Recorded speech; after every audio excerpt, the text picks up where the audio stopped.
Hello. Please ignore my neighbor's dogs barking in the distance. I don't know what's up his bum. But today I want to show you a quick video in my gardening series on how I keep my garden healthy and use less water in this Californian heat wave that we're having. And I do that by heavily mulching. So this is my Egyptian spinach plant that I have not watered in about a week. You can see that it's still growing well. The leaves are a little burnt, but it's still making new shoots and it's still supple and healthy. And it's heavily mulched. So I'm gonna dig into the mulch so you can see just how deep the mulch goes. So it's about a foot of mulch, and again, it's about a week since I watered, and the soil is still kind of moist. And I mean, you can't feel it, but I can feel it. It's moist, it's not hard, and yeah, like it feels wet on my hands. And that's all from heavily mulching. And over here, that little thing peeking through is one of my strawberry plants that I am attempting to grow strawberries for the first time ever. So I transplanted them and heavily mulched. So, and I watered this about, I'm gonna say, maybe 5 days ago, and still doing well. It's still green at least. I think it's still growing. This one looks a little bit worse for wear, but still not dead. And I think that's because even though it's extremely hot here, it's over 100 degrees most days in the summer, it's the mulch is really helping. So there's another strawberry plant, and I keep it almost completely covered just to prevent the leaves from completely burning off. And so far so good. I hope that by next spring I will have strawberry runners and actual strawberries. So yeah, if you can get mulch, get it. I have mulch all over my yard, and that's even more mulch. The lemongrass is mulched. This is comfrey. That is a little bit worse for wear, but still, it's doing okay. So over here, I have my basil bushes. This is the Thai queen basil, I believe, or is it the sweet basil? I forget. And this is just regular Italian basil and chives that I recently harvested a bunch from because I wanted to grow more, so I cut off a bunch of its leaves.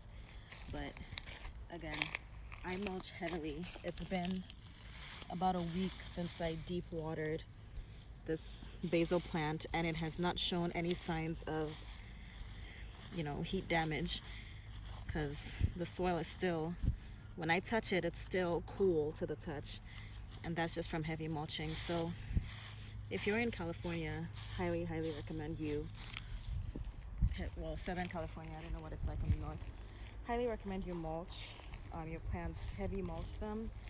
The thyme is doing great because it's mulches all around it and it just loves it. So highly recommend you mulch. I also mulch on my garden beds. So this is one of my tomato plants that is freaking huge. It has completely outgrown the largest cage I could find, but it's mulched. It's not as heavily mulched as the ones in the ground because in this garden bed I have coconut coir and some soaked straw bales that are underneath it, so it actually holds moisture very well. But I still mulch on top of the plant roots just because I want to prevent as much moisture loss as possible. So then I can tell you how I got all of this for about $20. I would say I got about 2 tons of wood chip mulch for about $20, which if you go to a store like Home Depot or Lowe's, it's about, I think, $4 a bag. So my wood chips are from getchipdrop.com, and like I said, I paid $20 to get the wood chips, but you can also get them for free. I just paid $20 because if you give a little money, it could expedite your chip drop. So essentially it's just the tree service companies, when they chop down the trees and they shred the branches and all the leaves and everything, they usually drop them off somewhere, but they can drop it off for you and you can use it as mulch in your garden. And that's what I did. So I got 2 truckloads full. You can kind of see behind me is, oh, well, you can't see behind me. I don't know how to point the iPad that way. But anyway, they you have to be willing to accept a full truckload of the wood chips. And on the website, you can indicate whether or not you will accept logs. If you choose to accept logs, like you can see the logs in my back, you can probably get your wood chips sooner because it's easier for them to just send you logs along with the wood chips. And you can indicate if you would accept large logs or small logs. And I think you can actually choose to accept logs versus just the wood chips, the mulch. But getchipdrop.com has worked for me on 2 occasions so far.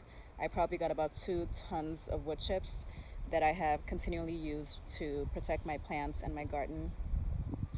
If you're in an area that they don't support, maybe try Google get free wood chips around my area, and I'm sure there's going to be something close to you. But if you live in a place that is really hot like Southern California, I highly recommend it because it'll decrease your water bill because you're not watering as often when your garden is heavily mulched.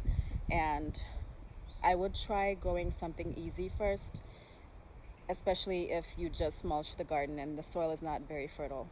But I know that after a couple years, the wood chips will start to break down and my soil will become more fertile and I will be able to grow things that need more nutrient dense soils. But for right now, I'm pretty much growing things that are easy like spinach and basil and tomato in the soil, and chives and thyme, lemongrass. I think that's all I'm growing in the soil, but I'm hoping by next year maybe I'll be able to grow like watermelon and things that are more, things that require a more, this dog won't let me live, things that require a soil that is more, fertile. But yes, getchipdrop.com, I recommend it and try it, and I hope it works for you. Happy gardening.